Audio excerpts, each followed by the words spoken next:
Legacy K9, they're nationally certified cadaver dogs. So they help us when we have particular areas that we want to search. Instead of a wide area search, they were able to hone us into a very specific area. Pensacola police need your help tonight in finding a missing woman.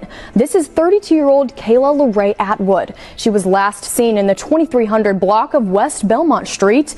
And according to police, Atwood dropped her children off at school on January 3rd and never returned to pick them up. She was last seen getting into a yellow Penske box truck with a white sign on the passenger side door. So here's her description. Atwood is 5 feet 5 inches tall. She weighs approximately 170 pounds, has long black braided hair with blonde in it, and has the name Linda tattooed on her neck with other chest tattoos. Her nose and ears are pierced, and she also has a distinct mole on her nose. If you know anything about where she could be, please contact Pensacola police. Kayla Atwood loved posting online. She joked around. She flirted. She talked her talk. And one thing about Kayla, she was not about to let anybody play with her. Just days before she disappeared, she posted about cutting off toxic people and protecting her peace. Then suddenly, this mother of 4 dropped her children off at daycare, got into a yellow Penske truck, and vanished. But let me tell you something.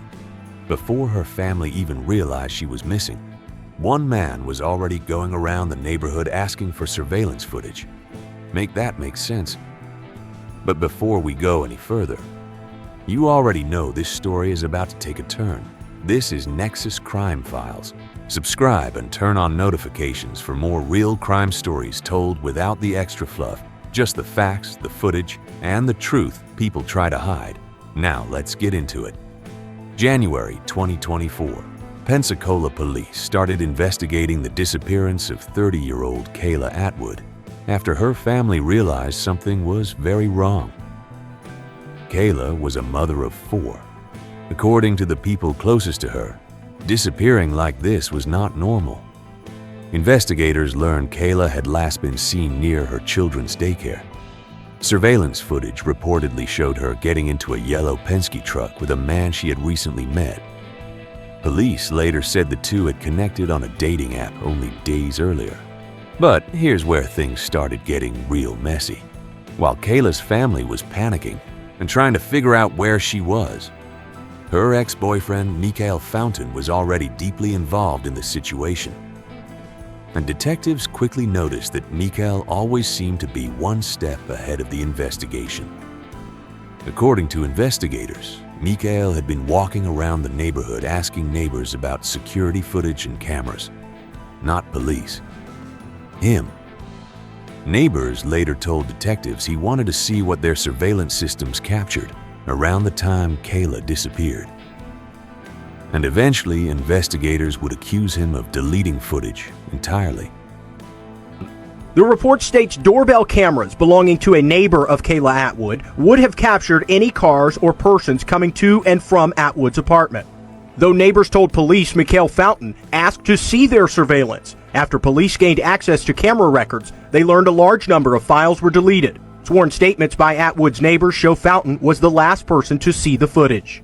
Now suddenly the focus started shifting, because police were no longer just trying to locate Kayla. They were starting to look very closely at the man who claimed he was only trying to help. During questioning, Mikael told detectives that he and Kayla had already broken up before she vanished. He claimed the relationship was over, done, finished. He also insisted the last time he saw her was when she supposedly left in that yellow truck with another man. But detectives noticed something strange. His timeline kept changing. The days changed. The story changed. And every time investigators tried to pin down details, things got more confusing. At one point, Mikael claimed he saw Kayla leave with a Hispanic man driving the yellow truck. Then he started describing decals, stickers, DOT numbers, and writing on the side of the vehicle. Meanwhile, detectives were trying to understand why he seemed more focused on surveillance footage than anyone else involved. Because, from their perspective, It almost sounded like somebody trying to figure out what cameras may have captured. And the deeper investigators looked into Mikael's movements, the worse things started to look. Police later discovered deleted messages connected to the case, and investigators believed evidence had been tampered with. So now the missing persons case was beginning to turn into something much darker. And sadly, Kayla's family still had no idea just how bad this story was about to become.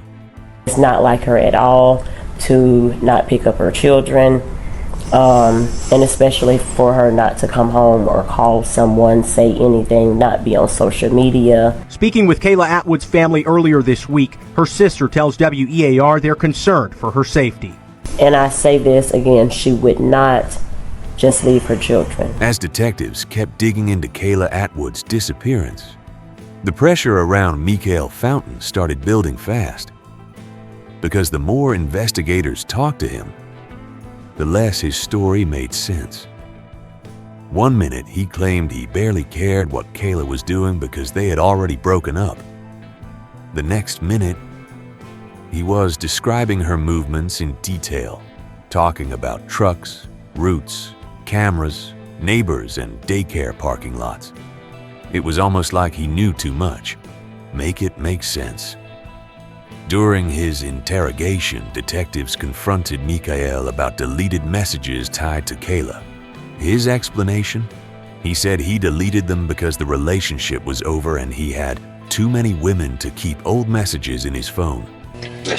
So that's today at 11:24. Yeah, what I wrote. Where are all the other messages between? My message don't say like that. You got this. My I'll reach all my shit every day. I reach all my stuff. Well, that's not true because there's messages on Wednesdays, Thursdays, Monday. I mean, it goes back to this. No, to like this. When we broke up, I reached all that shit out my phone. Okay.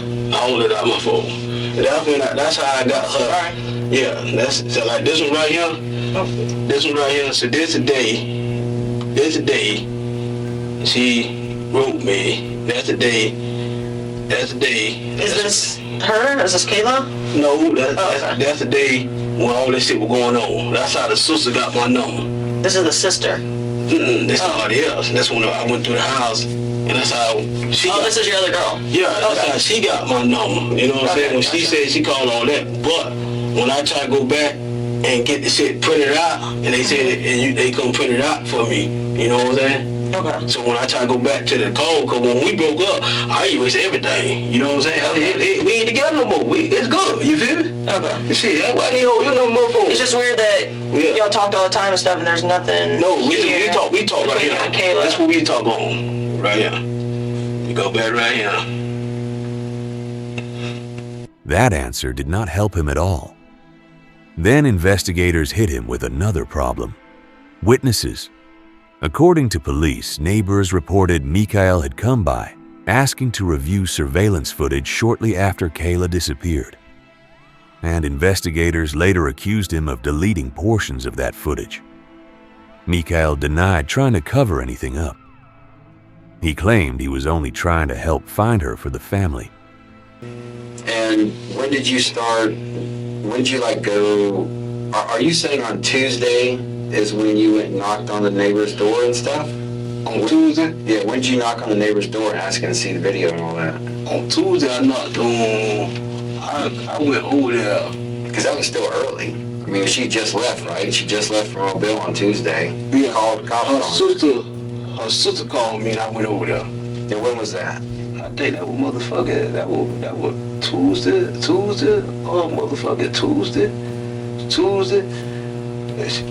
The sister said she heard from her sister Tuesday.